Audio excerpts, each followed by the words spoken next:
Bonjour Jérôme Commandeur. Bonjour à tous. Vous vous êtes levé à l'aube pour croiser, rencontrer même Pierre Laurent, qui est notre invité ce matin. Mais alors, la présence du secrétaire national du Parti communiste vous met dans un certain embarras. Et oui, parfaitement, cher Bruce, puisqu'il n'aura pas échappé à nos auditeurs que Pierre Laurent du PC vient remplacer Jean-Luc Mélenchon du Front de Gauche. Alors bonjour Monsieur Laurent. Bonjour. C'est la deuxième fois en une semaine qu'un communiste nous fait le coup à Europe 1, puisque le 11 avril dernier, c'est Olivier Besancenot qui a pris le micro en lieu et place de Philippe Poutou. Là, il y avait urgence, parce que Philippe Poutou s'était trompé de studio, il attendait dans le hall de France 2, il croyait qu'il allait à Télématin. De plus, pardon, mais comme je ne vous connaissais pas physiquement avant ce matin, ce qui pourrait même être encore plus pervers, c'est si vous-même, vous n'étiez pas Pierre Laurent.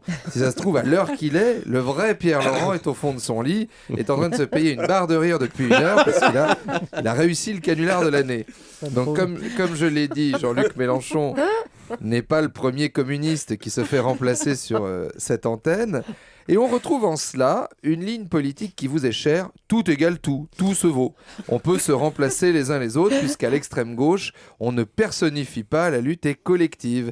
À tel point qu'au début de ses meetings, Mélenchon interdisait au public de scander des Mélenchon présidents. C'est vrai, ça. C'était trop paillettes, trop atlantiste, trop musical, trop States. Bon, quand il a passé les 10%, il a laissé faire. À 12, ça lui a plu. Et depuis qu'il est à 14, quand le public crie plus Mélenchon président, c'est lui qui les lance. Mais à ce qui paraît, remplacer quelqu'un comme ça au pied levé, c'est très courant chez les communistes. C'est arrivé à un de mes proches qui attendait un couple de ses amis chez lui. Ça a sonné, il a ouvert. C'était absolument pas les gens qui l'attendaient. Il a demandé à ceux qui étaient là ce qu'ils voulaient. Ils lui ont dit on est des copains de ton couple d'amis. Ils ont décommandé au dernier moment. Vous avez déjà mis le couvert. Les chaises sont vides. Ce serait dommage de pas en profiter. Ah non, on n'est pas des pique-assiettes, on est communistes. C'est-à-dire que ce qui est à toi est à moi et ce qui est à moi est à personne puisque j'ai rien. Donc c'est vrai que l'expression toi et moi c'est pareil, dans la vie de tous les jours ça peut faire du dégât.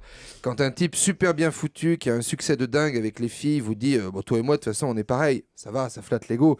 Mais quand c'est un type aux dents qui se vauche, qui louche avec des pellicules sur les épaules qui vous dit la même chose, on a juste envie de le finir à coup de pelle. Donc il faut faire attention. Donc Pierre Laurent, bonne fin de matinale avec Bruce Toussaint et Julie qui ont eu eux la politesse de ne pas se faire remplacer. Alors attendez, juste sur c'est vrai l'histoire des meetings. Donc on ne dit pas Mélenchon dans les meetings, on ne crie pas. Sauf que je l'ai vu encore ce week-end à Marseille. La règle est de moins en moins respectée parce que le public est tellement fervent qu'il a plutôt envie de crier Mélenchon maintenant.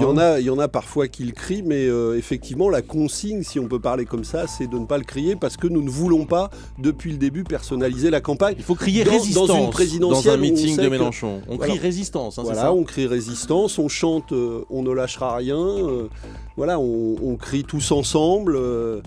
Mais pas le nom du candidat. Et je pense que c'est un principe qui devrait faire école, parce que si on personnalisait moins la vie politique, on s'en porterait beaucoup mieux. Vous êtes avec nous jusqu'à 8h40, 39 21. Vos questions à Pierre Laurent.